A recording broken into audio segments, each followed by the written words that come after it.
Le RHDP est ce qu'on appelle un projet.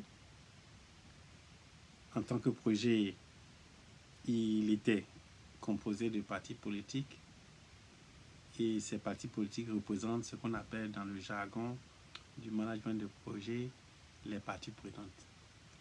Il y avait le PDCI, le RDR, le DPCI, le PIT, le MFA et puis plus tard le PCI. Comme autres parties prenantes, on a le présidium et son président Henri Konan Bédié. Il y a les membres du présidium qui sont les présidents des autres partis politiques. Et puis il y a les organes des différents partis politiques et les militants. Dans le cadre de l'évolution vers le parti unifié, les parties prenantes se sont faites représenter dans un groupe de travail qui était chargé d'élaborer les textes fondateurs du parti unifié à terme. Chaque groupe de représentants est supposé travailler et défendre les intérêts de son mandant, c'est-à-dire le parti politique qu'il a envoyé, ainsi que le leader de ce parti politique-là. Par intérêt, il faut entendre les exigences. Et par exigence, il faut entendre les souhaits, les vœux. Donc, ce ne sont pas des obligations. Voilà, c'est ce qu'il faut comprendre. En remarque importante, j'aimerais dire que la règle d'or du management des projets est que les exigences des parties prenantes ne sont pas gravées dans la pierre. Elles ne sont pas immuables, elles sont révisables, elles sont changeables et elles sont interchangeables. Chaque partie prenante a le droit de réviser et revisiter ses exigences, voire de soumettre de nouvelles exigences à tout moment. Je dirais donc à ce niveau qu'il n'est jamais trop tard pour soumettre de nouvelles exigences ou même de réviser des exigences déjà soumises. Encore que dans le cas des réserves émises par le PDCI, dans le cadre du projet du parti unifié, il s'agissait simplement de se conformer à la loi de 1993 qui interdit la fédération des partis politiques.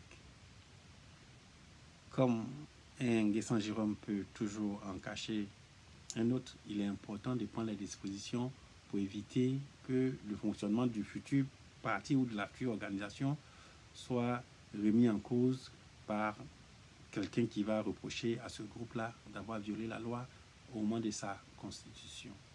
Donc, il faut prendre garde à examiner les remarques des uns et des autres.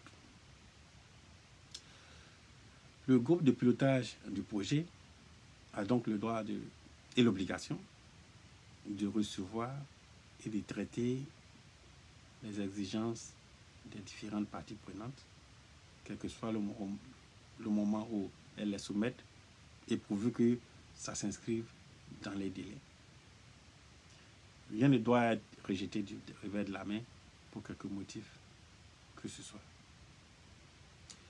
Et donc le fait que, en réponse à l'observation du PDCI par la voix du président Bédié, que ce soit la présidente du RDR qui réponde avec le rappel des acquis, eh bien, c'est inapproprié. Surtout que dans le cadre des négociations au sommet, l'interlocuteur du président Bédié avait toujours été le président Alassane Ouattara. Le président Bédié était donc en droit d'attendre la réponse de son alter ego, qui est le président Ouattara, dans le cadre des rencontres et des échanges, des négociations sur le RHDP. Voilà ce que je voulais faire comme remarque au niveau des observations faites par le PDCI. La conséquence de ce que je viens de dire, c'est que lorsque le RDR estime que les observations faites par le PDCI, par la voix de son président, sont de trop, voire tardives, c'est une aberration très grave. Comme je l'ai dit plus haut, rien n'est gravé dans la pierre, surtout dans un projet d'une telle envergure.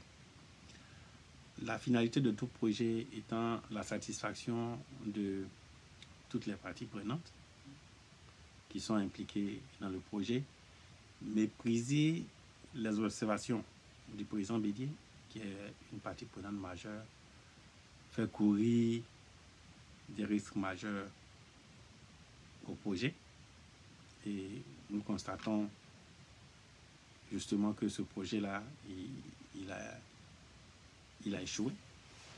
C'est comme dans le cas de l'immeuble de 64 étages qui va être construit.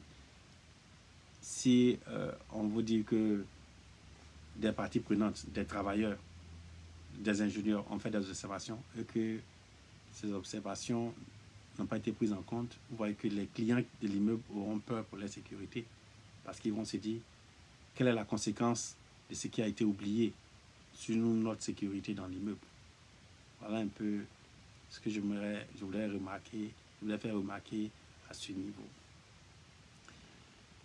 Et les mandants, donc les représentants des différentes parties prenantes dans le groupe de travail, sont tenus de respecter le cahier des charges de leur mandat. Et ils rendent compte à leur mandat uniquement. Et la satisfaction qu'ils cherchent, c'est la satisfaction de leur mandat, qui est leur parti politique. Voilà. Et donc, au niveau du RHDP, il se trouve que ceux qui ont été mandatés par le PDCI ont estimé que leurs résultats étaient tellement bons qu'ils devaient continuer leur mission. Mais le fait de dire que leur résultat est bon, c'est par rapport à qui? Parce qu'il doit être bon par rapport à ton mandat, pas par rapport à un autre groupe. Or là, ils étaient satisfaits de leur travail parce que le RDR était satisfait et non pas parce que le PDC était satisfait. Du coup, leur satisfaction est la satisfaction du RDR. Et on constate qu'ils ont essayé de tirer le PDCI, forcé, parce qu'ils voulaient continuer alors que le président Bédié avait demandé le retrait du PDCI puisque les remarques du PDCI n'ont pas été prises en compte. Donc au niveau de ces mandats-là, on peut dire qu'ils ont été envoyés et se sont envoyés eux-mêmes. Et donc, jusqu'à ce jour, ils essaient de tirer le PDCI, de faire dissoudre le PDCI au niveau du parti unifié. Voilà. Et ça, en termes de vie dans une organisation, c'est des choses extrêmement graves. C'est des choses inacceptables. Nulle part dans le monde, on ne peut accepter que des représentants se substituent à leur mandat et qu'ils essaient de tuer leur organisation. Parce que là où ils sont allés, ils ont trouvé que la mission était satisfaisante pour eux et pour un autre groupe, pas pour leur mandat. Et donc aujourd'hui, le concept brumeux de RHDP bonifié, c'est une arnaque politique. Les militants du PDCI qui ont été recrutés par le RDR et qui veulent tuer le PDCI. Pour que le RHDP unifié ait une légitimité, il aurait fallu au départ que l'Assemblée générale qui l'a constituée acte pour destituer le président Bédié. Et donc, après avoir destitué le président Bédié, ils devaient refaire l'organigramme pour se donner le pouvoir d'organiser le congrès du RHDP sans le PDCI. Ils l'ont fait sans le PDCI, c'est illégal. C'est une aberration en matière de vie dans les organisations. En conclusion, ce que j'aimerais dire, c'est que dans l'échec de ce que je peux appeler aujourd'hui défunt RHDP, puisque tous les partis n'y sont plus, le PDCI n'est pas à blâmer. C'est un grand parti qui a une forte culture de la paix et une histoire vieille de 72 ans. Comme l'a dit Peter Drucker, la culture se délecte de la stratégie au petit déjeuner. C'est dire combien la culture et l'histoire d'une organisation sont très importantes dans son processus de mutation. À partir du moment où le RHDP unifié qui sera créé notamment le 26 janvier ne saurait donner un président de la République et des élus aux prérogatives plus importantes et plus élevées que le RHDP initial ne le faisait déjà, l'importance stratégique de la disparition précipitée de ces partis membres tels que voulu par le RDR aujourd'hui et programmé pour se passer le 26 janvier 2019, eh bien, la disparition précipitée de ces partis-là ne se justifie pas. Les raisons de la précipitation sont ailleurs, mais je ne vais pas m'en appesantir ici. Je pense qu'on aurait pu épargner notre pays de toutes ces tensions inutiles-là si les uns et les autres avaient voulu s'écouter. Dieu aide ma Côte d'Ivoire.